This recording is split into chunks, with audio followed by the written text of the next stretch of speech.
Hello යාළුවනේ කලින් video එකෙන් අපි MS Word ඉන්ටර්ෆේස් එකේ තියෙන ප්‍රධාන කොටස් මොනවද කියලා බැලුවනේ. මම එදා ඔයාලට පොරොන්දුවක් දුන්නා ඊළඟ වීඩියෝ එකෙන් අපි මේ හැම ටැබ් එකක් ඇතුළටම ගිහිල්ලා ඒ වගේ තියෙන ඔප්ෂන් මොනවද සහ ඒ වගේ අපේ වැඩ ලේසි කරගන්නේ කොහොමද කියලා දෙනවා කියලා. ඔන්න අද අපි ලෑස්ති වෙන්නේ ෆයිල් ටැබ් එකේ ඉඳන් help ටැබ් එක වෙනකල් තියෙන හැම වැදගත් ඔප්ෂන් එකක්ම සරලවම ඉගෙන ගන්න. ඔයා යුනිවර්සිටි අසයින්මන්ට් එකක් කරන කෙනෙක් වුණත් ඔෆිස් එකක වැඩ කරන කෙනෙක් වුණත් මේ වීඩියෝ එකෙන් පස්සේ ඔයාට MS Word ටැබ්ස් ගැන කිසිම ප්‍රශ්නයක් ඉතුරු වෙන්නේ නැහැ. වීඩියෝ එකට යන්න කලින් අපේ ICT tip with Dil channel එක තවමත් subscribe කරලා නැත්නම් දැන්ම subscribe කරන්න. අපි යමු වීඩියෝ එකට.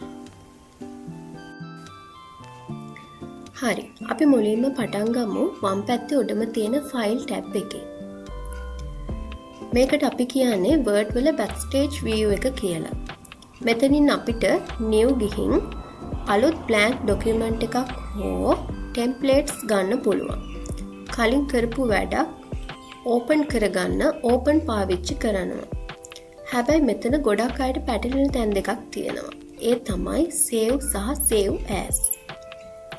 ඔයා අලුතෙන්ම හදපු ඩොකියුමන්ට් එකක් පළවෙනි පාරට කම්පියුටර් එකට සේව් කරද්දී හෝ දැනට තියෙන ඩොකියුමන්ට් එකක කරපු වෙනස්කම් ඒකටම සේව් කරන්න පාවිච්චි කරන්නේ save.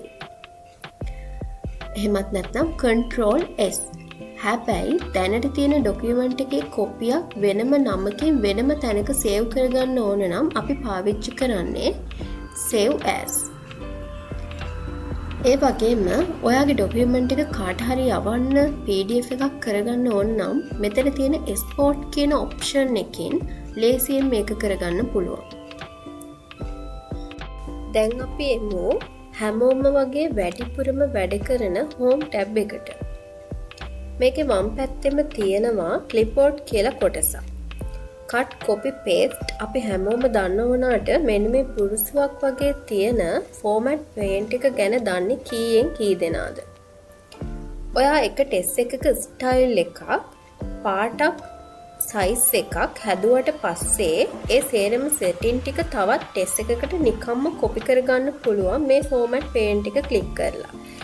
ඒ අලුත් ටෙස්ට් එක උඩින් paint කරාම assignment කරද්දී heading හැඩ දාන්න මේක ගොඩක් වැදගත් වෙනවා. අපි බලමු මේක කරන්නේ කොහොමද කියලා.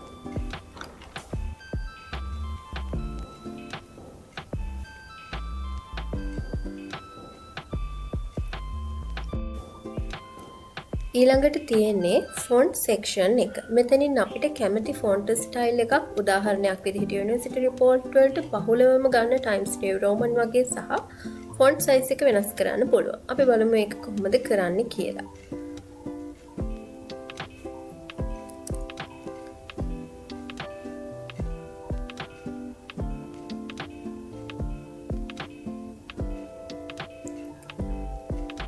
අකුරු තද කරන්න bold, ඇල කරන්න italic සහ යටින් ඉරක් අඳින්න ඕන නම් අපිට underline කරන්න පුළුවන්.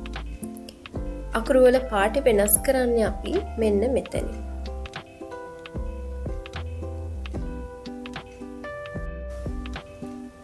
ඊළඟ වැදගත්ම කොටස තමයි paragraph section එක. මෙතන තියෙනවා alignments වර්ග 4ක්. left, center, right, justify. justify කරාම document එකේ දෙපැත්තම එක සමානව ලස්සනට පෙළ ගැහෙනවා. report එකක් ලියද්දී අනිවාර්යයෙන්ම justify කරන්න ඕනේ. ඒ වගේම කරුණු ලයිස්තුවක් ලියද්දී මෙතන උඩින් තියෙන bullet හෝ නම්බරින් පාවිච්චි කරලා පිළිවෙලකට හදාගන්න පුළුවන්. පේලි අතර පඩතරය වෙනස් කරන්නේ මෙන්න මේ line spacing option එකේ.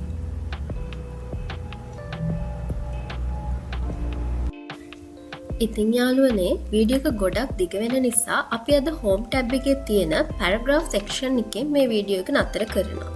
හැබැයි මම කලින් කිව්වා වගේම ඊළඟ වීඩියෝ එකෙන් ඒ කියන්නේ episode 4 එකෙන් අපි කතා කරන්නේ අනිවාර්යයෙන්ම දැනගන්න ඕන insert design layout tabs ගැන. අද කතා කරපු ටිකේ මොනව හරි ගැටලුවක් තිබුණොත් පල්ලෙහෙන් කමෙන්ට් කරන්න. වීඩියෝ එක වටිනවා කියලා හිතුණා නම් යාළුවන්ටත් බලන්න ෂෙයා කරන්න.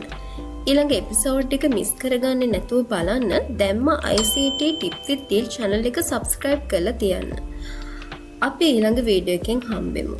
හැමෝටම සුබ දවසක්.